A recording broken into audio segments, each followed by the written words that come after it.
പണം ഞാൻ let me complete ഞാൻ തരാം. ഇതെല്ലാം അവതരിപ്പിച്ചു. അല്ല ഇത് ശല്യപ്പെടുത്താൻ പറ്റില്ല നിങ്ങൾക്ക്. അപ്പൊ അത് അവതരിപ്പിച്ചതിന് ശേഷം ആ പണം അതാണ് അതേ നയമാണ് ഈ ഗവൺമെന്റിന്. അങ്ങ് ശല്യപ്പെടുത്തരുത്. ഒരു ഗവൺമെന്റ് പോളിസി ശല്യപ്പെടുത്തരുത്. അങ്ങെന്തിനാ അസ്വസ്ഥനാവുന്നത്? അങ്ങിരിക്കും. ഞാൻ അങ്ങക്ക് വഴങ്ങാം. ഒരു മര്യാദ ഉണ്ട്.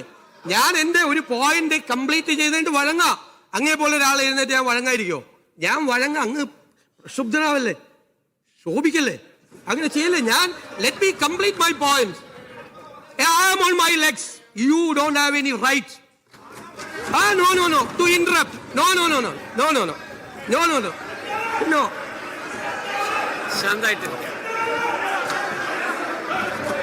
ശാന്തായിട്ടിരിക്കാം. പറഞ്ഞല്ലോ ഒരു ഗവൺമെന്റ് നയം പറയല്ലേ, ആ നയം സഭയെ അറിയിക്കല്ലേ. അത് കേൾക്കൂ. വിയോജിപ്പുണ്ടാകാം, അത് വേറെ പ്രശ്നം. പക്ഷെ ഒരു ഗവൺമെന്റ് നയമല്ല പറയുന്നത്. ആ നയം മുഖ്യമന്ത്രിയല്ല വിശദീകരിക്കേണ്ടത്. ആ നയം വിശദീകരിക്കല്ലേ.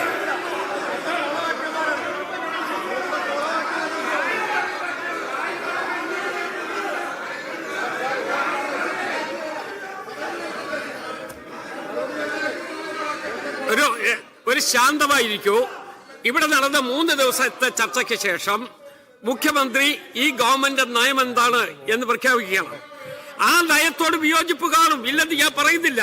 പക്ഷേ അത് അദ്ദേഹത്തിന്റെ പ്രസംഗം കംപ്ലീറ്റ് ചെയ്യാൻ അനുവദിച്ചിട്ടല്ലേ. അതിന് നമ്മൾ ഒബ്സ്ട്രക്ഷൻ ഉണ്ടാക്കിയാൽ അതിന്റെ അർത്ഥം എന്താ?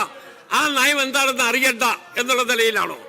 അതുകൊണ്ട് മുഖ്യമന്ത്രി പറയട്ടെ, ഈ ഗവൺമെന്റ് നയം എന്താണ് എന്ന് അദ്ദേഹം പറയുകയാണ്. അത് ശാന്തമായി കേൾക്കൂ.